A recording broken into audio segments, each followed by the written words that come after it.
Good evening, everyone. Today is Wednesday, July 14th, 2021.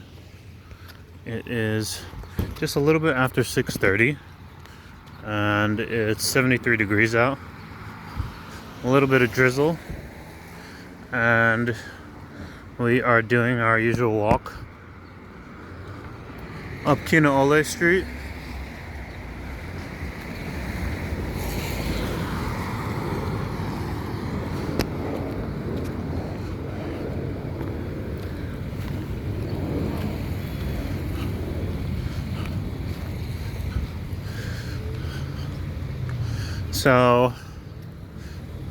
So I checked through the weather. I checked through the weather for basically like the next week and a half, basically through to the end of July. And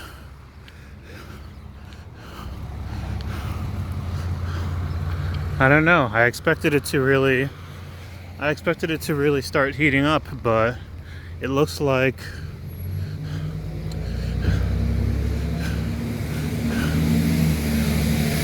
all the way through August, at least on the Big Island, on the Hilo side, temperatures stay right around 83 degrees in terms of the high.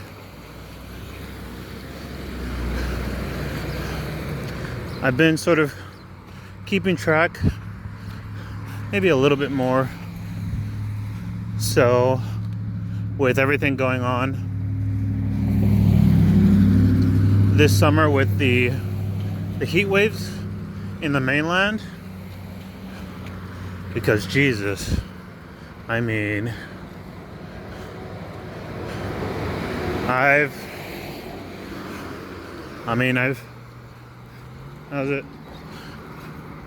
been in 100-degree weather, and I think probably the absolute worst that I've been in is 110-degree weather. But I know within the past couple weeks in the US and Canada, on the west side specifically,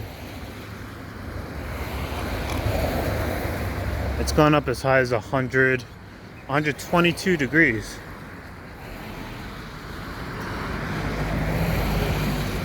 Which, at that point, is just like, what are we really doing here? You know, like, someone turn the thermostat down.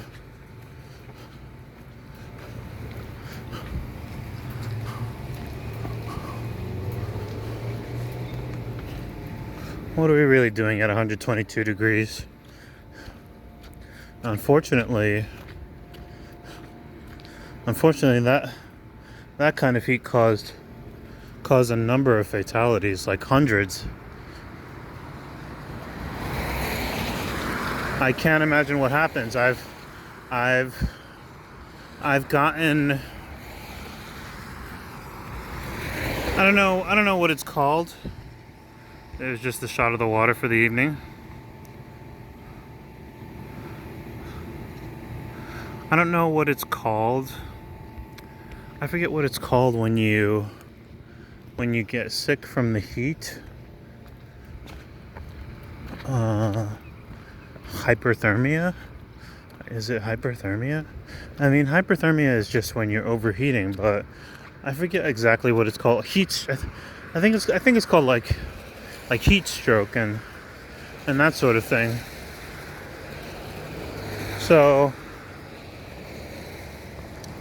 you know,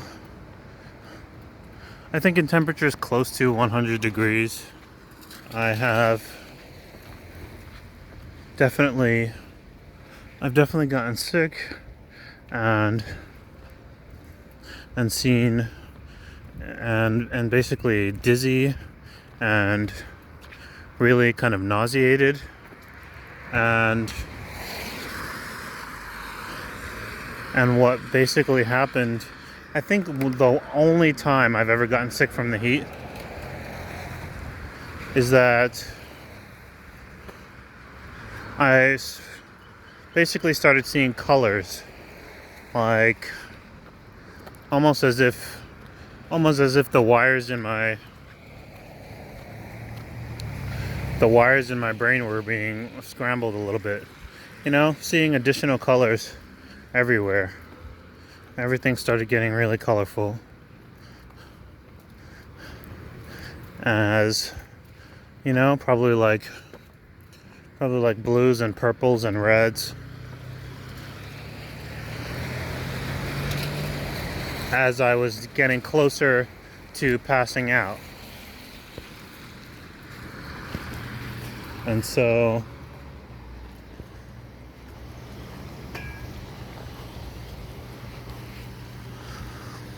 I can't tell if these are apartments or if they're about to be apartments.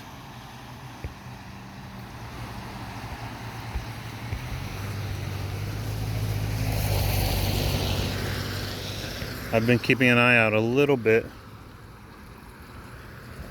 in terms of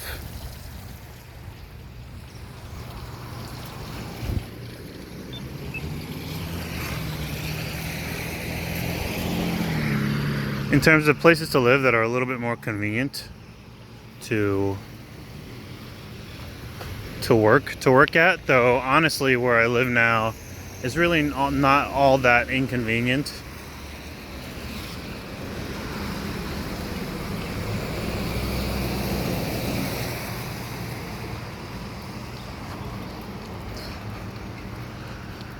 I could probably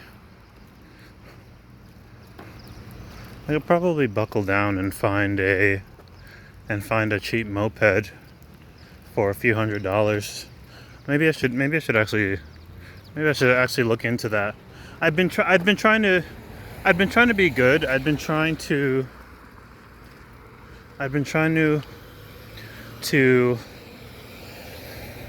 just hold off for a little bit until I can get an electric moped. Electric mopeds, at least an electric moped, or even a car. An electric moped is maybe around $1,400 for a solid one.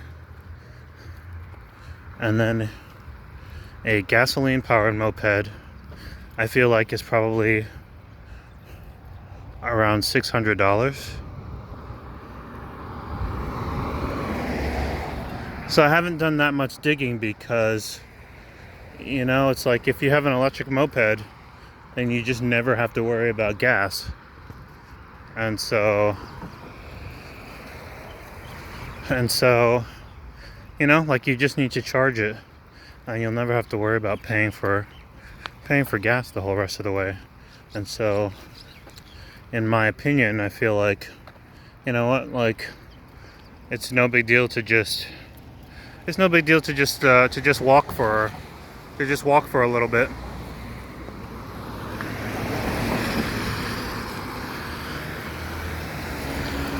And just get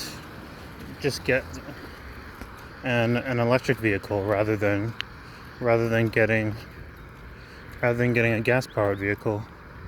They have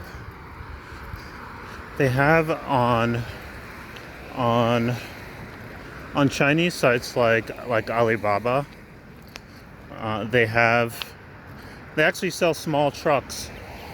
They actually sell small trucks and vans that are electric. They come fitted with solar panels and everything, which is kind of cool, actually. I mean, they're a little bit dinky, you know, like someone's engineering project. But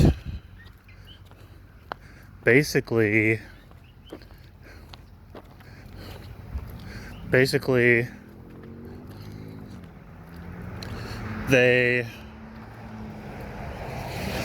you'll never need to fuel them up.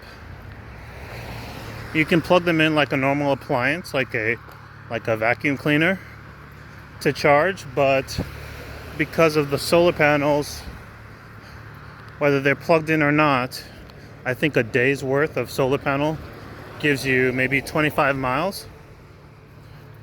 25 miles worth of electricity driving, so but that's 25 miles driving at 25 miles per hour.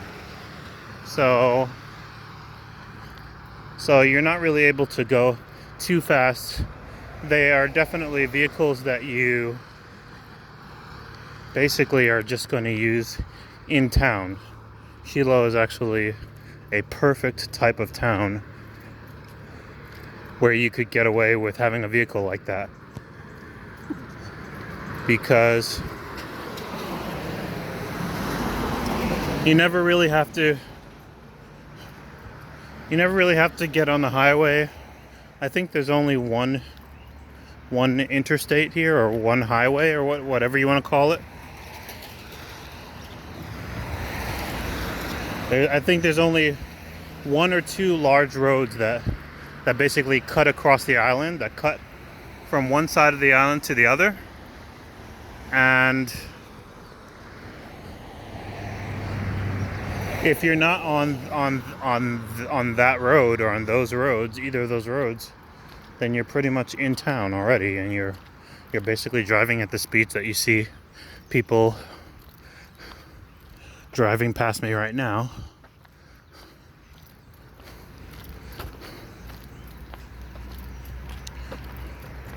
Which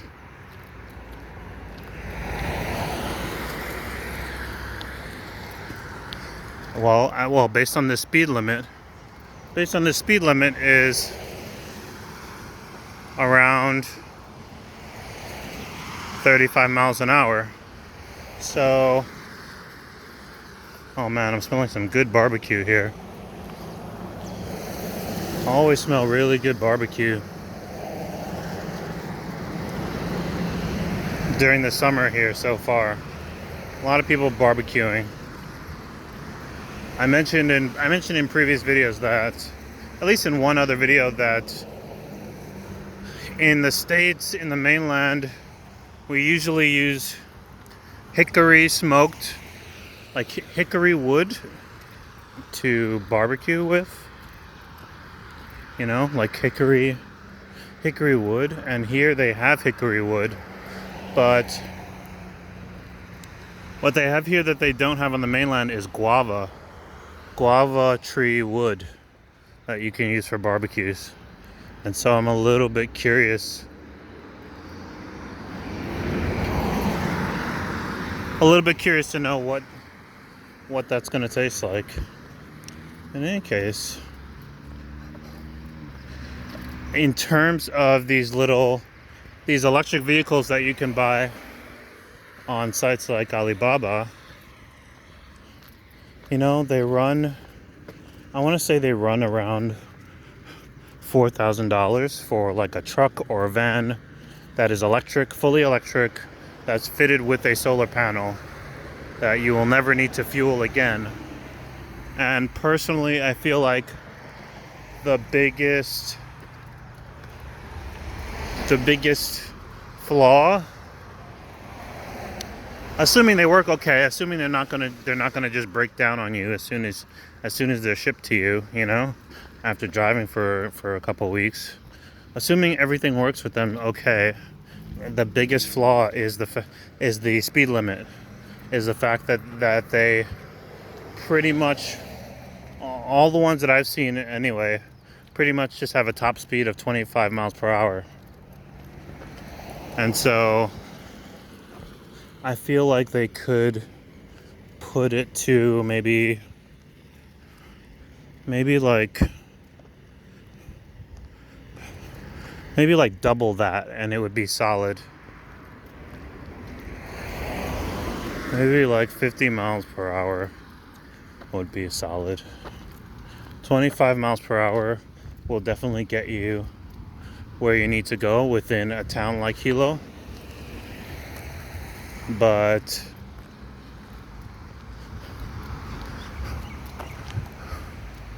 sometimes you might have people honking for you to go a little faster if the speed limits on the normal roads here are 35 miles per hour.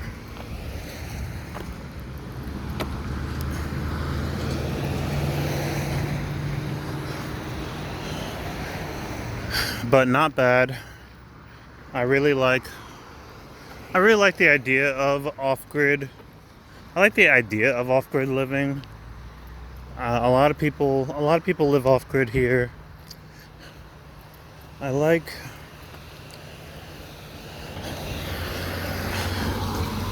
the idea of basically, like if you are able to make it so that regardless of how much money you earn, you have a neutral set of bills for living expenses. That's probably the best configuration regardless of how much you earn.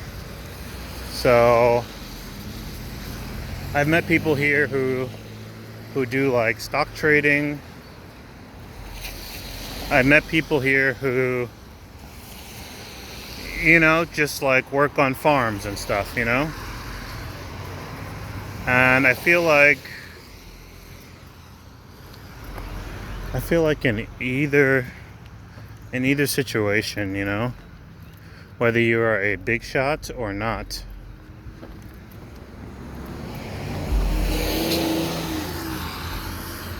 it'd probably be the best all around. It'd probably be the best all around to have a house that that doesn't cost any money to run, or have cars that don't cost any money to run. And I guarantee that within the next couple decades, as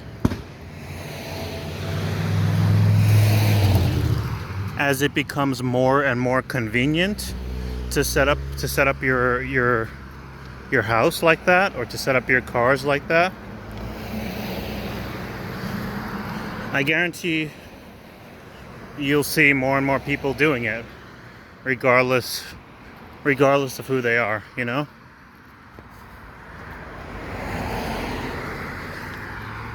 setting it up where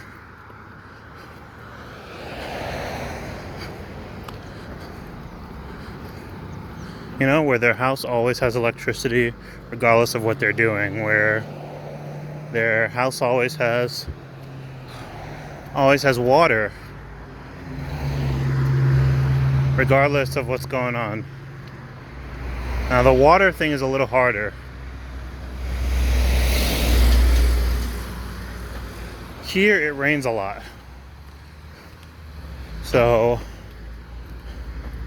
a lot of people have catchment systems that retain the rainwater, and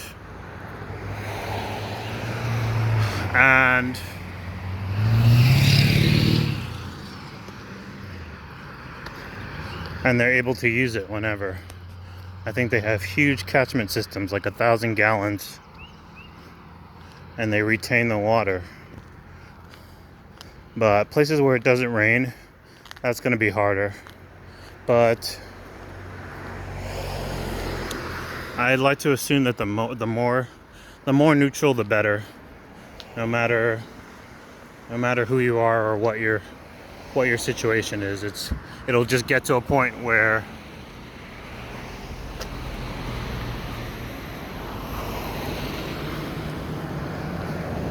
it'll be like, why not? Like, that's I think the biggest one that I kind of really want to see is cars, Like right now we're just seeing the first one or two. We're just seeing like the first handful of solar powered cars.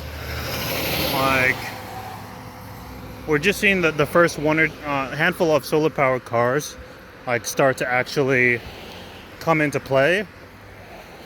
And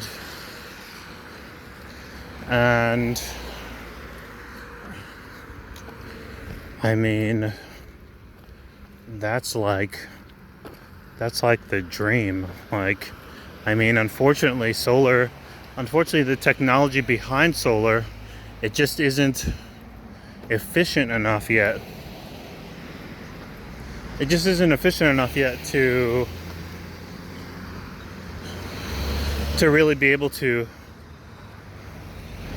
charge as fast as you would need it to. I feel like solar needs to be about doubly as efficient from what it is now.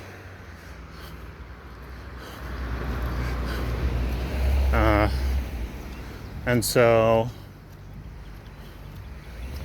I mean, to have cars that you won't need to pump gas into, and you won't need to do anything with, like you can just always get in them and just drive. I mean, that's really going to be where it's at. So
right now it's kind of gloomy, kind of gray. But yeah, that's gonna be ridiculous, you know. Like, the most they could probably do with that is combine solar powered cars with cars